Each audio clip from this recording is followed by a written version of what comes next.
तो चलिए आज शुरुआत में ही बात करते हैं वेलोसिटी या फिर स्पीड टाइम ग्राफ की। आप ये मान के चलिए कि मैं यहाँ एक्स एक्सिस में टाइम लूँगा और वाई एक्सिस में वेलोसिटी या फिर स्पीड लूँगा। आप दोनों को एक ही मान करके चलें। मतलब मेरा ये है कि मान लीजिए एक ऑब्जेक्ट है जो स्ट्रेट लाइन में चल रहा है और ना वो अपनी डायरेक्शन चेंज करता। तो आपको ये पता है कि स्ट्रेट लाइन में डिस्टेंस और डिस्प्लेसमेंट बराबर होते हैं, और क्योंकि वो डायरेक्शन चेंज नहीं कर रहा इसीलिए मैं चाहे स्पीड बोल दूं या फिर वेलोसिटी बोल दूं, बात एक ही रहेगी। आपके लेवल तक मतलब आप समझ गए होंगे, मैं एक स्ट्रेट लाइन मोशन की बात कर रहा हूं। बिल्कुल सीधी लाइन में बॉडी चल रही है और उसके लिए वेलोसिटी और स्पीड एक ही बात होगी। मीटर पर सेकंड में ही दोनों मेजर की जाती हैं। तो हम उस ऑब्जेक्ट के लिए जो कि स्ट्रेट लाइन में चल रहा है स्पीड टाइम या फिर वेलोसिटी टाइम ग्राफ ड्रॉ करेंगे। सपोज कीजिए जब टाइम 0 है तो उस ऑब्जेक्ट की जो इनिशियल स्पीड है वो u है। ये बात आपको समझ में आ गई होगी। इसका मतलब ये है कि स्टार्टिंग टाइम 0 का मतलब ये हुआ कि जब आपने उस ऑब्जेक्ट को ऑब्जर्व करना शुरू किया, ठीक है, तो उसकी जो इनिशियल स्पीड थी या इनिशियल वेलोसिटी थी वो 0 नहीं थी बल्कि u थी। ठीक है, कुछ ना कुछ उसकी वैल्यू थी। तो अब मान लीजिए कि जैसे जैसे टाइम बढ़ता रहा तो टी टाइम के बाद उसकी जो स्पीड थी वो u से बढ़कर के v हो गई। ये बात आपको समझ में आ गई होगी। इसका मतलब ये है कि जब स्टार्टिंग में आपने उसको देखा, स्टार्टिंग का मतलब टाइम जस्ट अभी शुरू ही होना है, ठीक है, इसीलिए मैंने स्टार्टिंग टाइम को कितना मान लिया 0। तो स्टार्टिंग टाइम में आपने देखा कि वो बॉडी की जो स्पीड थी वो कितनी थी, u थी। ठीक है, अब u से उसकी स्पीड बढ़ते बढ़ते बढ़ते बढ़ते v हो गई। तो नेचुरली जब स्पीड बढ़ती है तो कुछ तो वक्त लगता ही है ना। तो मान लीजिए t टाइम लगा, और मेरा कहने का मतलब ये है कि सपोज कीजिए एग्जैक्ट 12:00 और 00 सेकेंड पर आपने देखा कि उसकी स्पीड 5 मीटर पर सेकेंड थी, और ठीक 12:00 और 5 सेकंड के बाद उसकी स्पीड हो गई 10 मीटर पर सेकंड।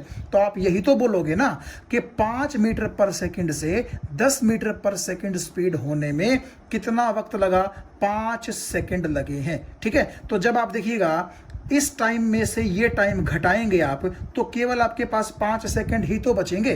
तो इसीलिए हम जनरली क्या बोलते हैं, स्टार्टिंग टाइम को अगर आप 0 टाइम ले लेंगे तो नेचुरली बाद का टाइम आपका सिर्फ कितना होगा, 5 सेकंड का ही तो होगा, क्योंकि दोनों के बीच में 5 सेकंड का क्या है, गैप है।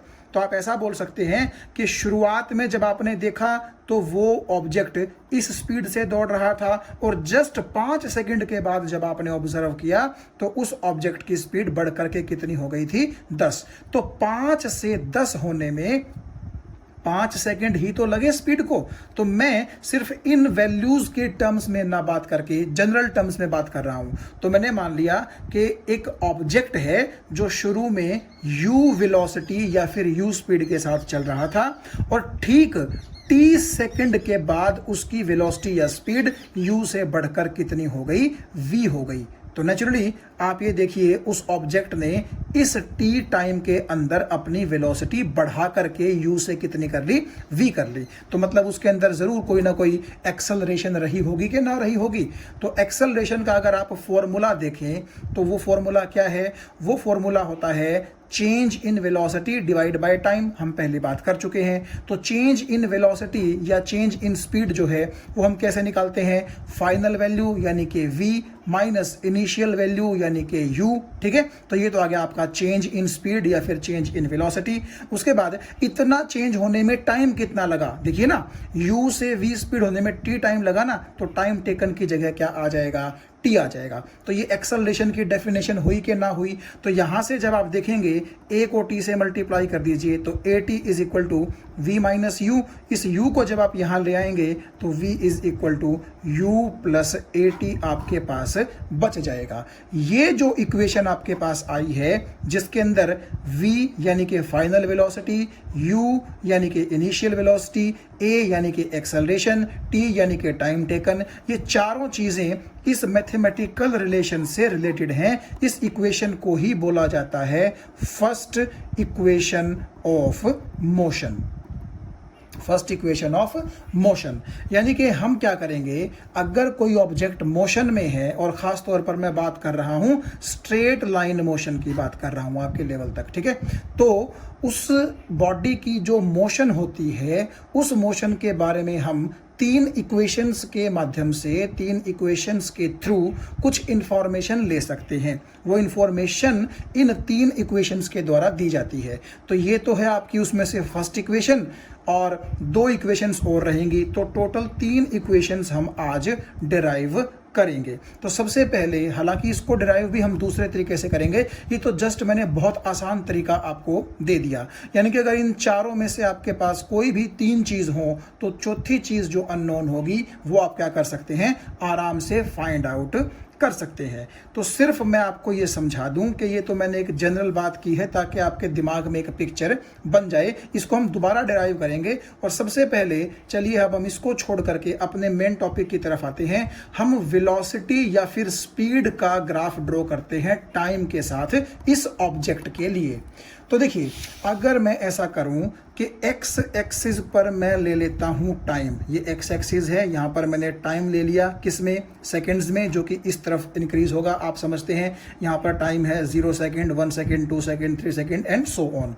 और अब आप देखिएगा वाई एक्सिस में नेचुरली फिर मेरे पास कौन बचता है, या तो आप कह लीजिए कि स्पीड, ठीक है, या स्पीड की जगह आप कह लीजिए वेलोसिटी, क्योंकि यहां पर मैं आपको बता रहा हूं कि दोनों का मतलब सेम है। और उनकी यूनिट क्या रहेगी, दोनों की ही मीटर पर सेकेंड रहेगी, और ये ऊपर की तरफ क्या करेगी, इंक्रीज करेगी। इसका मतलब यहां पर वैल्यू 0 है, यहां पर 1 मीटर पर सेकेंड, 2 मीटर पर सेकेंड, 3 मीटर पर सेकेंड एंड सो ऑन ऊपर की तरफ बढ़ रही है। तो आप देखिए, अगर मैं ऊपर वाली सिचुएशन आपको दूं कि 0 टाइम पर u थी वेलोसिटी, 0 टाइम पर वेलोसिटी कितनी थी, u, तो आप यहां कैसे प्लॉट करेंगे उसको। देखिए, आप मान लीजिए कि u जो है वो, क्योंकि आपकी यहां देखिएगा आप, ये u जो है ये क्या है, ये इनिशियल वेलोसिटी है ना, तो चाहे इनिशियल हो चाहे फाइनल हो, है तो ये वेलोसिटी या स्पीड, तो नेचुरली हमें इसको कहां ड्रॉ करना पड़ेगा, ये जो स्पीड की एक्सिस है इसमें ड्रॉ करना पड़ेगा। मान लीजिए यहां से लेकर के यहां तक ये u है, ठीक है, ये यहां से लेकर के यहां तक कितना है, u है। मतलब कि जैसे मैं आपको एग्जांपल में दिखाऊं कि मैंने इनिशियल स्पीड या वेलोसिटी 5 मीटर पर सेकंड मानी थी, तो आप ऐसा मान लीजिए ये 0 है, ये 1 है, 2 है, 3 है, 4 है और ये 5 है, ठीक है। तो मैं 5 ना कह करके इसको u बोल रहा हूं, क्योंकि जरूरी नहीं है कि किसी चीज की स्पीड इनिशियली 5 हो, कुछ भी हो सकती है, तो हम तो एक जनरल वैल्यू मान लेते हैं u। तो अब देखिए, क्या ये मैंने ठीक प्लॉट किया है। देखो, अगर आप यहां पर एक पॉइंट लेंगे तो इस पॉइंट के कॉरस्पॉन्डिंग y एक्सिस पर आप देखिए जो वेलोसिटी है या स्पीड है उसकी वैल्यू यहां से लेकर के यहां तक रहेगी, यानी कि u रहेगी। और अगर इस पॉइंट के कॉरस्पॉन्डिंग आपसे कोई पूछे कि टाइम कितना है, तो आप यहां से टाइम एक्सिस पर जब परपेंडिकुलर ड्रॉ करेंगे तो कहां पर गिरेगा वो परपेंडिकुलर, 0 पर। यानी कि इस पॉइंट का क्या मतलब है, इस पॉइंट का मतलब है कि यहां पर आपका टाइम तो 0 है और जो इनिशियल वेलोसिटी है वो u है यहां से लेकर के यहां तक। ये बात आपको समझ में आ गई होगी, ठीक है। अब इसका मतलब है ग्राफ आपका यहां से शुरू होगा, क्योंकि 0 टाइम पर आपके ऑब्जेक्ट की वेलोसिटी u थी। फिर देखिए, होता यह है कि जैसे जैसे टाइम आगे बढ़ता है आपके ऑब्जेक्ट की वेलोसिटी भी बढ़ती है, और मैंने कहा था कि ठीक t सेकंड के बाद, t टाइम के बाद फाइनल वेलोसिटी कितनी मिलती है, v मिलती है। तो देखिएगा आप, इस ग्राफ को मैं कुछ यूं इंक्रीज करवा देता हूं, a इस तरीके से, a इधर। मैं एक्सप्लेन करूंगा इस चीज को कि मैं क्यों ऐसे इंक्रीज करवा रहा हूं। तो मान लीजिए यहां कोई पॉइंट आपको मिल गया। अब इस पॉइंट के कोरस्पॉन्डिंग अगर आप परपेंडिकुलर डालेंगे एक्स एक्सिस पर, तो आप देखिए वो परपेंडिकुलर यहां कट करता है, ठीक है। तो आप देखिए, जैसे इस पॉइंट से डाला गया परपेंडिकुलर 0 पर डल रहा था, यानी कि टाइम 0 था इस टाइम के, इस पॉइंट के कॉरस्पॉन्डिंग। क्या इस पॉइंट के कॉरस्पॉन्डिंग टाइम 0 है? जी नहीं, बिल्कुल नहीं है। अगर आप इस पॉइंट से टाइम एक्सिस पर देखिए परपेंडिकुलर डालेंगे तो ये टाइम 0 है, 1 2 3 4 5 कुछ ना कुछ मतलब यहाँ पर वैल्यू होगी। तो मैं मान लेता हूँ कि क्योंकि यहाँ पर टाइम 0 है और यहाँ पर कुछ ना कुछ वैल्यू है टाइम की, तो यहाँ मान लीजिए टाइम जो है वो t सेकंड हो गया। यानी कि बेसिकली यहाँ से लेकर के और यहाँ तक आपका t सेकंड है। और आप एक चीज बताइए, अगर मैं इस पॉइंट से वेलोसिटी वाली एक्सिस पर परपेंडिकुलर ड्रॉ करूं कुछ इस तरीके से, तो ये वेलोसिटी कितनी होगी? नेचुरली क्योंकि इस पॉइंट के कोरस्पॉन्डिंग आपका जो टाइम है वो किसके बराबर है? टी के बराबर। तो आप ऊपर देखिए एक चीज, टी टाइम के बाद आपके ऑब्जेक्ट की वेलोसिटी क्या यू ही रहती थी? नहीं, वी हो जाती थी ना। तो इसका मतलब क्या हुआ कि इस पॉइंट के कोरस्पॉन्डिंग आपको वेलोसिटी कह लीजिए या स्पीड कह लीजिए, वो कितनी मिलनी चाहिए? वी मिलनी चाहिए। इसका मतलब है जो आपने यहाँ से परपेंडिकुलर ड्रॉ किया है ये वाई एक्सिस पर, तो यहाँ ओरिजिन से लेकर के और यहाँ तक का ये जो डिस्टेंस होगा ये बेसिकली किसको रिप्रेजेंट करेगा? वी को रिप्रेजेंट करेगा। और आप एक चीज देखिएगा, अगर मैं इस पॉइंट और इस पॉइंट के बीच में ये जो लाइन मैंने ड्रॉ की है ग्राफ, अगर मैं यहाँ आपको 2-3 पॉइंट लेकर के समझाऊं, ये देखिएगा यहाँ पर एक पॉइंट, यहाँ पर दूसरा पॉइंट, यहाँ पर तीसरा पॉइंट, तो ध्यान से देखिएगा। इस पॉइंट के लिए टाइम कितना है? 0। इस पॉइंट के लिए टाइम बढ़ गया, इस पॉइंट के लिए टाइम और बढ़ गया, इस पॉइंट के लिए टाइम और बढ़ गया, इस पॉइंट के लिए टाइम और बढ़ गया। कुल मिलाकर के इसका मतलब है कि जब मैं ग्राफ पे ऊपर जा रहा हूं तो इसका मतलब है कि टाइम क्या कर रहा है? इंक्रीज कर रहा है। और हमें यह पता है कि टाइम के इंक्रीज करने के साथ साथ आपके ऑब्जेक्ट की वेलोसिटी भी यू से क्या कर रही है? वी तक इंक्रीज कर रही है। तो क्या यहां पर सच में वेलोसिटी इंक्रीज कर रही है? तो आप देखिएगा, इस पॉइंट के कोरस्पॉन्डिंग जैसे टाइम तो 0 था, लेकिन इस पॉइंट के कोरस्पॉन्डिंग वेलोसिटी तो यू ही थी। तो इस पॉइंट पर देखिए टाइम बढ़ गया, तो आप यहां से जब वेलोसिटी वाली एक्सिस पर परपेंडिकुलर ड्रॉ करेंगे तो वेलोसिटी भी यू से देखो ऊपर ही तो है। मतलब अगर यहां से यहां यू है तो नेचुरली यहां से लेकर के यहां ये तो यू से ऊपर ही हुआ भाई, ठीक है। तो आप देखिए इस पॉइंट के कोरस्पॉन्डिंग वेलोसिटी और ऊपर हो गई, इस पॉइंट के कोरस्पॉन्डिंग वेलोसिटी और ज्यादा हो गई, और इस पॉइंट के कोरस्पॉन्डिंग वेलोसिटी बढ़ करके कितनी हो गई? यहां पर वी हो गई। तो नेचुरली इस पॉइंट के लिए अगर आपका टाइम टी सेकंड है तो इसी पॉइंट के लिए वेलोसिटी आपकी कितनी हो जाएगी? ऑब्जेक्ट की वी हो जाएगी। तो कुल मिलाकर के ये जो ग्राफ मैंने ड्रॉ किया है, ये ग्राफ हमें बताता है कि जब 0 टाइम पर ऑब्जेक्ट की velocity, initial velocity, initial speed you थी, तो बढ़ते बढ़ते जब टाइम टी सेकंड हो गया तो उस ऑब्जेक्ट की वेलोसिटी भी यू से बढ़ करके कितनी हो गई? वी हो गई। और ये ग्राफ हम उसके लिए क्या कर सकते हैं? प्लॉट कर सकते हैं। ये चीज आपको समझ में आ गई होगी। तो ये आपका एक्स एक्सिस में टाइम, वाई एक्सिस में वेलोसिटी या फिर स्पीड, तो ये ग्राफ आपका बिल्कुल स्ट्रेट लाइन रहेगा। बस फर्क क्या है कि अगर आपके ऑब्जेक्ट की सपोज कीजिए इनिशियल स्पीड 0 होती तो क्या ये ग्राफ यहां से शुरू होता? नहीं, फिर ये ग्राफ यहां से शुरू होता और फिर ये ग्राफ इस तरह चलता रहता, जैसे कि हमने पीछे स्पीड टाइम या फिर वेलोसिटी टाइम ग्राफ में पढ़े भी हैं पिछले वीडियो लेक्चर्स में। तो यहां पर तो आप ये देखिएगा, ये ग्राफ ओरिजिन से शुरू हो रहा है। क्यों? क्योंकि आपने u को कितना माना था? 0। लेकिन मैं तो बोल रहा हूं कि u 0 नहीं थी, मान लीजिए 5 मीटर पर सेकंड थी या कोई और वैल्यू थी। तो कुल मिलाकर के ग्राफ आपका y एक्सिस में वहीं से शुरू होगा जितना आपने इनिशियल स्पीड या जितनी आपने इनिशियल वेलोसिटी उस ऑब्जेक्ट की मानी है। तो मुझे उम्मीद है ये ग्राफ आपको समझ में आ गया होगा कि किस तरह हमने ये ग्राफ ड्रॉ किया है, ठीक है। तो एक बार फिर से अगर मैं आपको दिखाऊं, ये अगर आपकी वाई एक्सिस है, ये अगर आपकी एक्स एक्सिस है, ठीक है। तो अगर आपने कहा कि जी यहां से यहां तक आपकी स्पीड u है तो यहां पर टाइम कितना है? 0। तो ये ग्राफ आपका कुछ यूं आएगा और इस पॉइंट के कोरस्पॉन्डिंग आपका यहां पर टाइम t सेकेंड आ जाएगा और यहां पर आपकी वेलोसिटी कितनी आ जाएगी? v आ जाएगी। तो ये ग्राफ आपका ड्रॉ हो गया।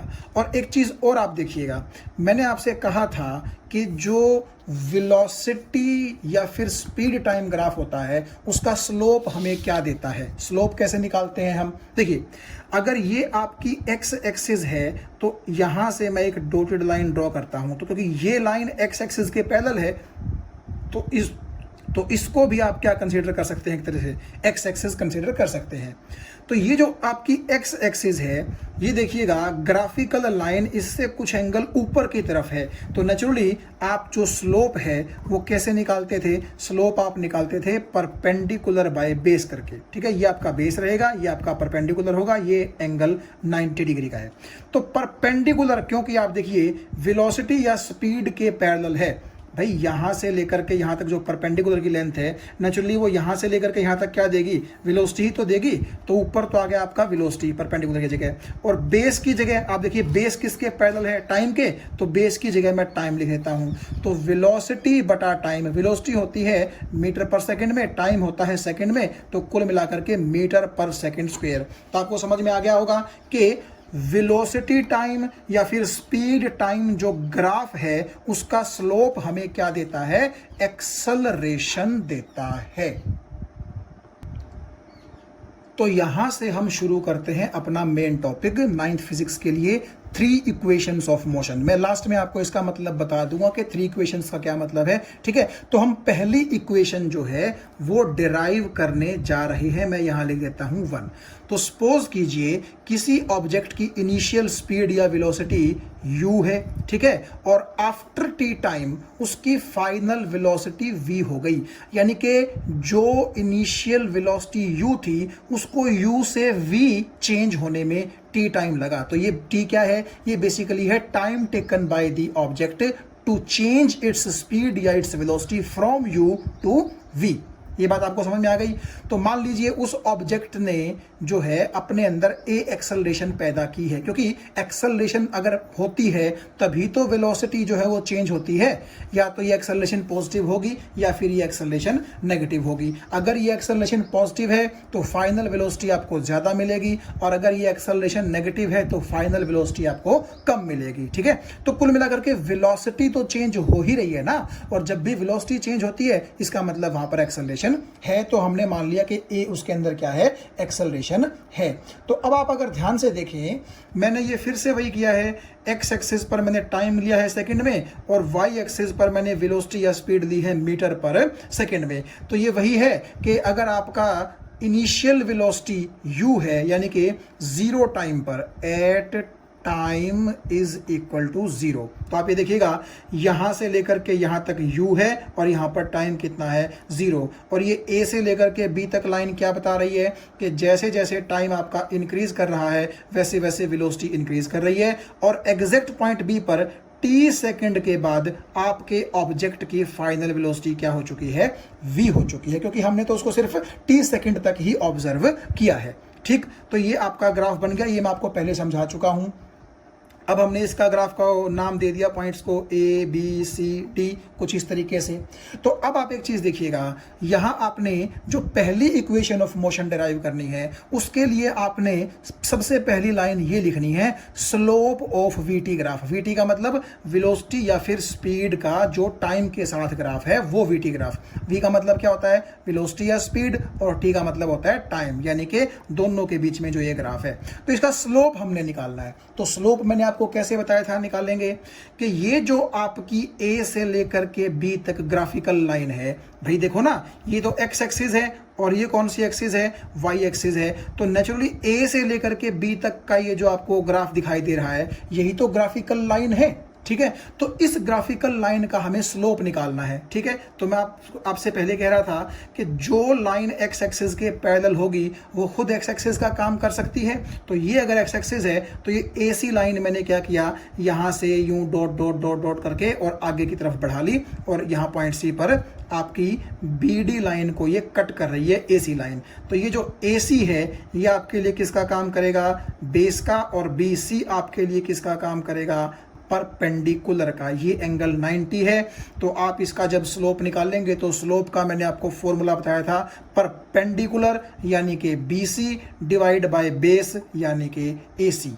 ये बात आपको समझ में आ रही है। और मैं पीछे आपको बता चुका हूं कि स्पीड टाइम या फिर वेलोसिटी टाइम ग्राफ का जो स्लोप होता है वो एक्सेलरेशन देता है। तो इसीलिए इस सारे की जगह मैंने क्या रख दिया, एक्सेलरेशन। और BC की वैल्यू देखिए कितनी होगी, BC यानी कि आपकी इतनी वैल्यू जो है BC, ये कितनी होगी। आप अगर ध्यान से देखें ये जो बी सी है इसको आप ऐसे लिख सकते हैं B D minus C D. भाई जो बी सी है ना, बी सी वो किसके बराबर है, बी डी। बी डी का मतलब बी से लेकर के डी, और उसमें से ये डी सी या सी डी घटा दो आप, ठीक है। तो B D minus D C या सी डी ये घटा दीजिए आप। अब बी डी की वैल्यू कितनी है, देखिए बी से लेकर के डी और ओ से लेकर के यहां तक ये एक ही बात तो है, क्योंकि याद देखिए ये बिल्कुल उतनी ही लंबी लाइन है जितनी की लंबी लाइन ये है। और आप देखिए यहां से लेकर के यहां तक वैल्यू कितनी है, v, तो बी डी की वैल्यू क्या आ जाएगी, v, और minus C D. C D का मतलब है सिर्फ यहां से लेकर के यहां तक ये, तो इसका मतलब है सी डी तो आपकी बेसिकली यहां से यहां यानी कि u के बराबर है, तो ये u आ गया। तो इसीलिए मैंने बी सी को, क्योंकि B D minus C D लिखा तो उसकी जगह मैंने v माइनस यू लिख दिया। और ए सी का मतलब है यहां से लेकर के यहां, यानी कि यहां से लेकर के यहां, तो यहां तो एक्स एक्सिस में टाइम कितना है t सेकंड, तो यहां मैंने क्या रख दिया, t रख दिया। तो कुल मिलाकर के आप ये देखिए ऊपर वाली लाइन की बजाय ये वाला हमारे पास मैथमेटिकल एक्सप्रेशन आ गया। So acceleration is equal to what, v minus u by t. ठीक है, इस ग्राफ से हमने ये चीजें लिखी है ना। तो अब देखिएगा a into t is equal to v minus u, तो u को जब आप यहां ले आएंगे तो v is equal to u plus a t. This is called the first equation of motion. तो यहां हम पहली इक्वेशन मोशन की क्या कर चुके हैं, डिराइव कर चुके हैं। और ध्यान से देखिएगा, अगर मैं आपको फिर से एक बार बताऊं तो जिस ऑब्जेक्ट की इनिशियल स्पीड u थी और t टाइम के बाद जिसकी स्पीड v हो गई, जिसके अंदर a एक्सेलरेशन थी, उसके लिए मैंने वेलोसिटी टाइम या स्पीड टाइम ग्राफ ड्रॉ किया और उस ग्राफ का सिर्फ मैंने क्या निकाला, स्लोप निकाला। और वो स्लोप निकाला आपने तो फाइनली आप कहां पहुंचे, इक्वेशन नंबर 1 पर पहुंचे। तो चलिए अब हम चलते हैं इक्वेशन नंबर 2 पर। तो जैसे इक्वेशन नंबर 1 डिराइव करने के लिए हमने इस ग्राफ का क्या निकाला था, स्लोप निकाला था, तो इक्वेशन नंबर 2 को डिराइव करने के लिए हम क्या करेंगे, इस ग्राफिकल लाइन के नीचे का एरिया निकाल लेंगे। ये पिछले वीडियो में हम लोग डिस्कस कर चुके हैं कि जो एरिया होता है अंडर किसके, वीटी ग्राफ के। वीटी का मतलब, v का मतलब आप स्पीड से भी ले सकते हैं और v का मतलब आप वेलोसिटी से भी ले सकते हैं। तो ये पिछले वीडियो लेक्चर में मैं आपको बता चुका हूं। अगर आपको याद नहीं है तो पिछला वीडियो लेक्चर जो कि वीटी ग्राफ के ऊपर ही है, तो वहां जाकर के आप देख सकते हैं कि एरिया अंडर वीटी ग्राफ जो है वो हमें देता है डिस्टेंस या डिस्प्लेसमेंट। यानी कि अगर आप v को स्पीड बोलोगे तो स्पीड टाइम ग्राफ के अंडर का एरिया तो आपको देगा डिस्टेंस, क्योंकि स्पीड डिस्टेंस से रिलेटेड होती है। और अगर आप v को बोलोगे वेलोसिटी तो आप बोलेंगे कि area under velocity time graph gives us displacement. ये बात आपको समझ में आ गई है, ठीक है। तो आप जब एरिया निकाल लेंगे किसके अंडर का, ये ध्यान रखिएगा, सिर्फ ग्राफिकल लाइन के अंडर का एरिया आपको निकालना है। तो वो एरिया जब आप निकालेंगे तो बेसिकली आपको वो एक मीटर के अंदर चीज देगा। आप पिछले वीडियो में जाकर के देख सकते हैं, मैं आपको बार बार बोल रहा हूं अगर आपने पिछला वीडियो नहीं देखा है तो। और मीटर में तो दो ही चीज होती हैं, या तो डिस्टेंस या फिर डिस्प्लेसमेंट। तो मैंने कंबाइंडली यहां लिख दिया कि area under VT graph will give us either distance और डिस्प्लेसमेंट, जिनको हम कैपिटल एस से रिप्रेजेंट करेंगे। और आप ये मान के चलिए कि अगर स्पीड टाइम ग्राफ है तो आप डिस्टेंस की बात करेंगे, और अगर वेलोसिटी टाइम ग्राफ है तो आप डिस्प्लेसमेंट की बात करेंगे। तो अब हम देखते हैं कि कैसे ये एरिया अंडर वीटी ग्राफ हम निकाल सकते हैं। आप अगर ध्यान से देखें, ये जो आपकी A से लेकर के B की लाइन है, तो जब मैं B से नीचे परपेंडिकुलर ड्रॉ करता हूं जो कि D पे आके गिरता है, और जब मैं A से नीचे परपेंडिकुलर ड्रॉ करता हूं जो कि O पे आके गिरता है, 0 पे आके गिरता है, तो ये जो मैं, आप देखिएगा ध्यान से, ये जो मैं थोड़ा पेन चलाने की कोशिश कर रहा हूं इस पर, ये जो एरिया है ये अगर आप कैलकुलेट कर लें तो ये एरिया ही हमें डिस्टेंस या फिर क्या देगा, डिस्प्लेसमेंट। अब देखिए मैथमेटिकली मैं आपको बता दूं इस एरिया को आप कैसे निकाल सकते हैं। देखो अगर आप ध्यान से देखें, A C D ओ, ये एक रेक्टेंगल है, आपको बात समझ में आ गई होगी। और इस रेक्टेंगल का एरिया कैसे निकलेगा, इसकी लेंथ इंटू ब्रेड्थ करके, तो आपने रेक्टेंगल का एरिया निकाल लिया।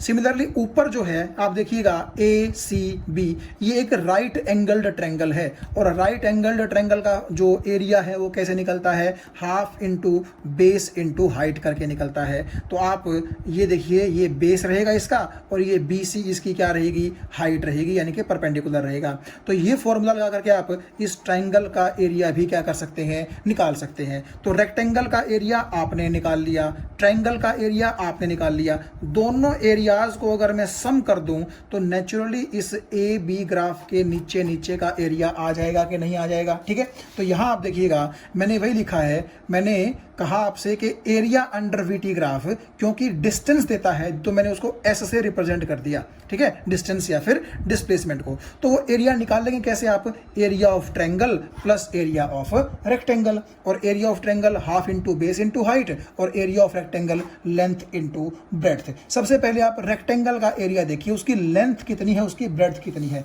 हालांकि ऊपर डायग्राम थोड़ा खराब हो चुका है लेकिन काम चल जाएगा। देखिए ये जो रेक्टेंगल है ए सी डी ओ, यही तो इसकी लेंथ है, और ये लेंथ यहां से यहां तक किसके बराबर है, टी सेकंड के बराबर है। आपको बात समझ में आ गई। तो मैंने क्या किया, लेंथ की जगह देखिए क्या रख दिया, टी। और ब्रेड्थ, ब्रेड्थ आप देखिए सी से डी तक या डी से सी तक, ये जो है आपकी, ये किसके बराबर थी, ये सी डी, बेसिकली यहां से यहां यू के ही तो बराबर है, क्योंकि यहां से यहां यू है तो यहां से यहां भी क्या होगी, यू होगी। तो आप ब्रेड्थ की जगह क्या रख सकते हैं, यू रख सकते हैं। और आप एक चीज वैसे भी देखिए, यू क्या है, वेलोसिटी, तो वो होगी मीटर पर सेकंड में, और टाइम क्या है, सेकंड में, तो सेकंड से सेकंड कट गया, क्योंकि दोनों का मल्टीप्लाई कर रहे हैं ना आप, तो मीटर ही तो बचेगा। और मीटर में कौन होता है, डिस्टेंस या फिर डिस्प्लेसमेंट। तो नेचुरली आप ये देखिए, डिस्टेंस में डिस्टेंस ही जुड़ करके क्या बनेगा, डिस्टेंस बनेगा। तो इसलिए u इंटू टी, तो ये आ गया एरिया रेक्टेंगल का, u इंटू टी। अब ट्राइंगल का एरिया कैसे निकालेंगे,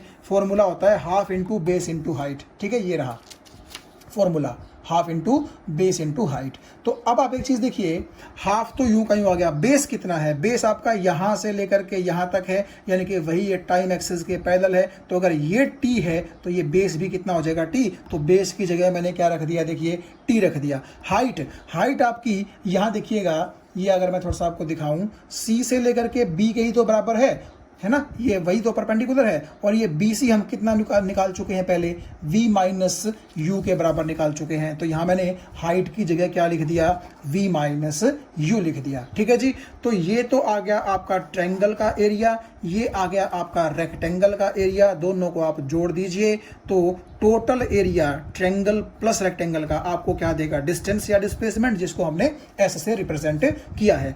तो देखिए आप, इस u इंटू टी को मैं आगे ले आया, और हाफ इंटू टी तो यूं का यूं है। और देखिए v माइनस यू, आप पहली इक्वेशन से अगर ध्यान से देखें तो ये v माइनस यू किसके बराबर है, 80 के बराबर है। तो v माइनस यू की जगह मैंने यहां क्या रख दिया, 80। तो हाफ टी इंटू 80, तो हाफ 80 स्क्वायर हो जाएगा।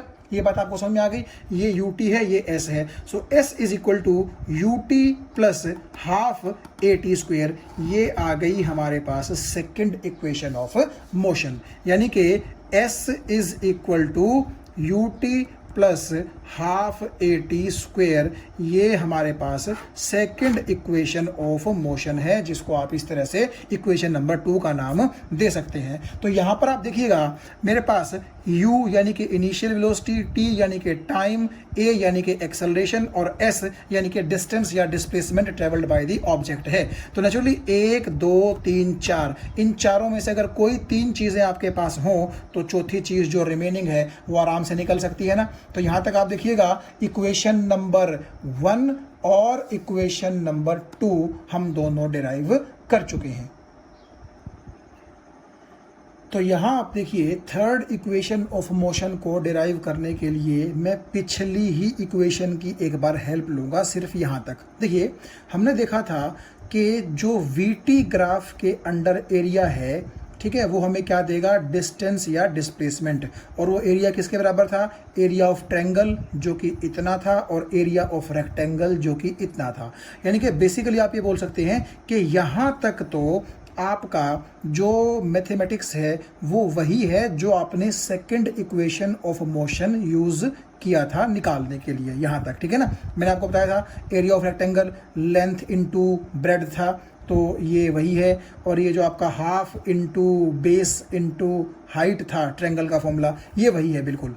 और पिछली बार हमने सिर्फ चेंज क्या किया था, इस v माइनस यू की जगह first equation of motion use करके at रख दिया था। इस v माइनस यू की जगह at आपने रख दिया था, ठीक है। लेकिन यहां हम क्या करेंगे, यहां हम इसकी जगह नहीं कुछ भी रखेंगे, हम इस t की जगह रखेंगे ये वाला t और जो ये वाला t है, ठीक है। अब क्या रखेंगे इसकी जगह, देखिए ध्यान से, मेरे पास फर्स्ट इक्वेशन ऑफ मोशन है v is equal to u plus a t, तो u जो यहां आ गया तो v minus u is equal to a t, और a जब इसके नीचे आ गई तो t की वैल्यू आ गई ना v माइनस यू बाई ए। ये वाली t की वैल्यू हम यहां पर भी रखेंगे और यहां पर भी रखेंगे। तो इस बार आप ध्यान रखिएगा कि फॉर्मूला वही है, area of triangle plus area of rectangle हमें क्या देगा, डिस्टेंस या डिस्प्लेसमेंट देगा, ठीक है। और हमने इस केस में क्या किया, v माइनस यू की वैल्यू को at ना रख के सिर्फ t की वैल्यू चेंज की है। यहां पर भी t की वैल्यू और यहां पर भी t की वैल्यू ये वाली रख देंगे हम। तो देखिए ये वाली t की जगह ये वाली वैल्यू रखेंगे, तो देखो t की जगह ये वाली वैल्यू रख दी मैंने, ये t था इसकी जगह ये रख दिया, हाफ का हाफ है v माइनस यू का v माइनस यू है, आप देख सकते हैं। तो ये u का u है, इस t की जगह फिर क्या आ जाएगा, v minus u by a, v minus u by a. तो कुल मिलाकर के इस t की जगह भी ये रख दिया और इस t की जगह भी आपने ये रख दिया, तो u इंटू टी और v minus u into T, बिल्कुल u का u है, जस्ट t की ही आपने वैल्यू क्या की है, पुट की है। अब देखिए v माइनस यू बाई ए यहां पर भी है और प्लस के बाद यहां पर भी है, तो इन दोनों को आप कॉमन बाहर निकाल लीजिए। तो v minus u by a common आ गया, यहां क्या बचा, half into v minus u, तो ये आ गया half into v minus u, और यहां पर अकेला u बचा तो प्लस का u, ठीक है। अब देखिए इसको तो आपने बाहर रख ही लिया, हाफ को v के साथ मल्टीप्लाई करेंगे तो हाफ v, हाफ को u के साथ मल्टीप्लाई करेंगे तो माइनस के हाफ u, और ये प्लस का u है ही।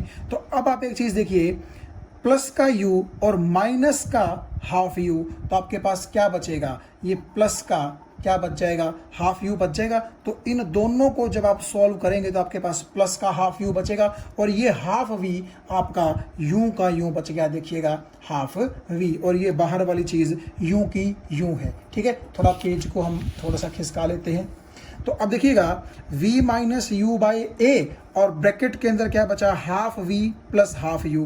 ये हाफ आप कॉमन ले लीजिए, यानी कि जब आप हाफ कॉमन लेंगे तो यहाँ से भी हाफ कट जाएगा, यहाँ से भी हाफ कट जाएगा, ठीक है। तो ये क्या बचेगा, सिर्फ ब्रैकेट के अंदर v प्लस u ही तो बचेगा। तो देखिएगा v प्लस u और ये 2 नीचे जाकर के a के साथ मल्टीप्लाई हो जाएगा, तो ये 2 और a यहाँ पर है। तो ऊपर है v minus you v plus you, v minus you v plus you, और नीचे है आपका 2a।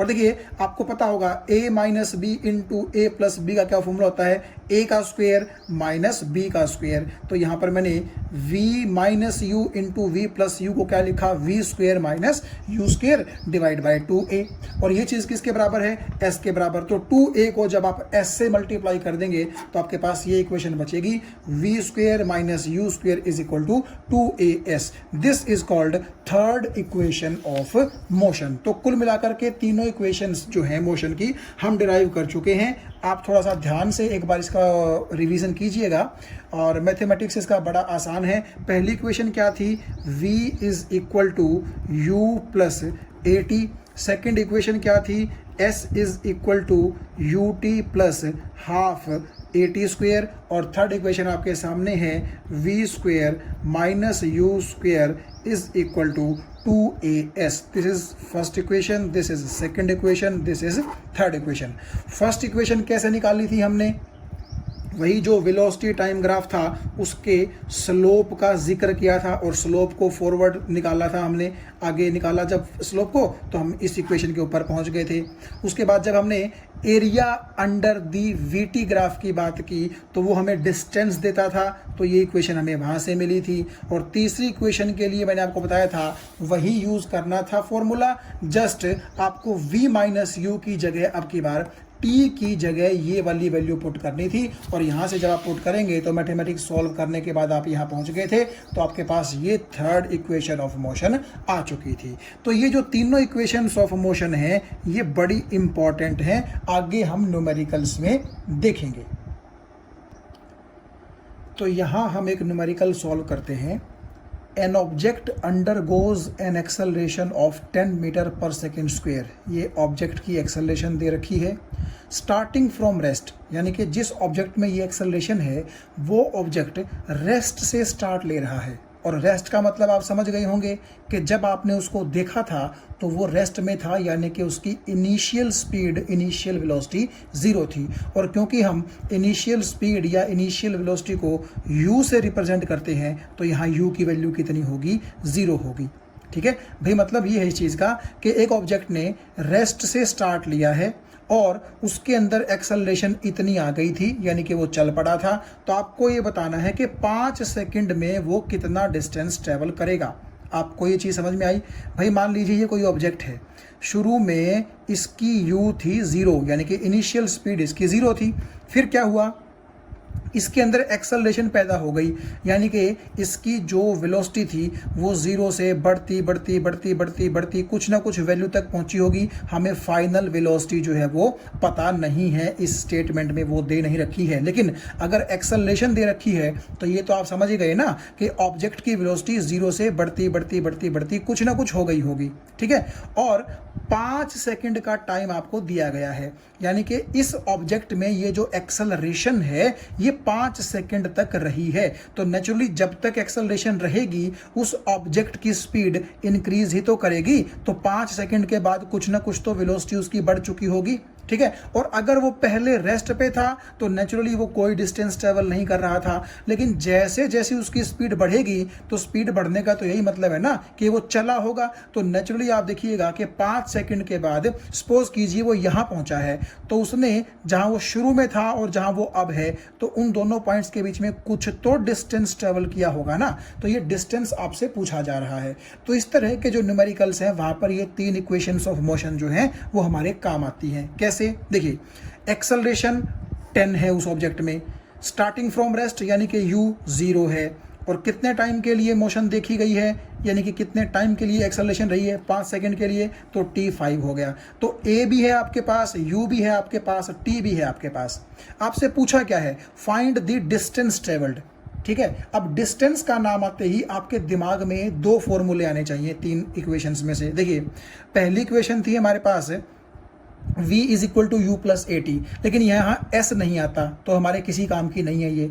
और बाकी जो 2 इक्वेशन है, s is equal to u t plus half a t square and v square minus u square is equal to 2as, दोनों में s आता है। तो दोनों में से कौन सी इक्वेशन हम यूज़ कर सकते हैं?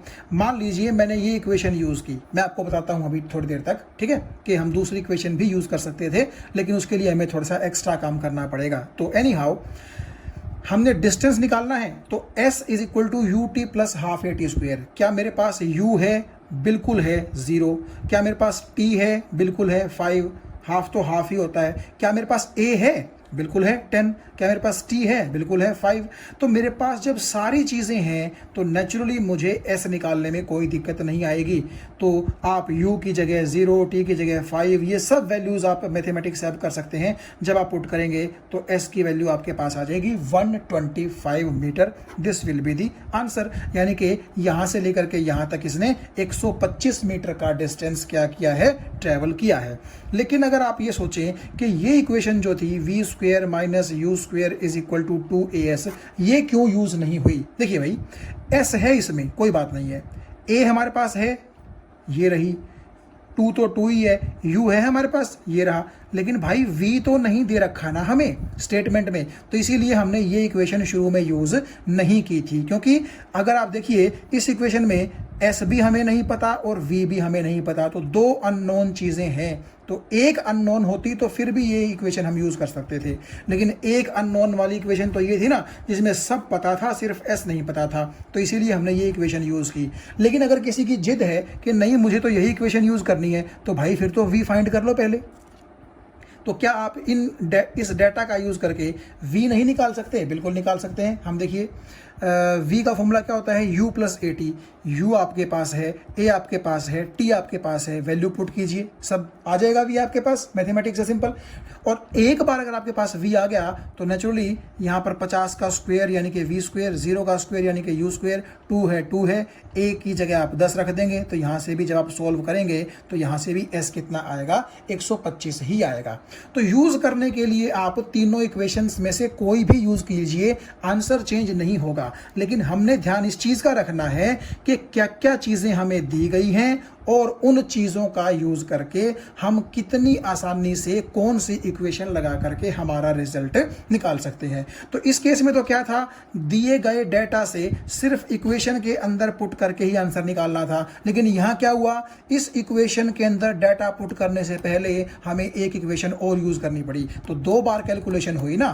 तो आसान ये भी है, आसान ये भी है, लेकिन इसमें टाइम थोड़ा सा कम लगेगा। वैसे आपकी मर्जी है, आप दोनों में से कोई भी मेथड अडॉप्ट कर सकते हैं। तो इस तरीके से अगर आपके पास कोई न्यूमेरिकल आता है जिसके अंदर आपसे कोई चीज़ पूछी गई है, ठीक है, तो वो आप इन तीनों इक्वेशंस का यूज़ करके निकाल सकते हैं। इसीलिए इन तीनों को बोला जाता है इक्वेशन ऑफ मोशन। ठीक है, ये रही आपकी फर्स्ट इक्वेशन ऑफ मोशन, ये रही आपकी सेकंड इक्वेशन ऑफ मोशन और ये रही आपकी third equation of motion. Thank you.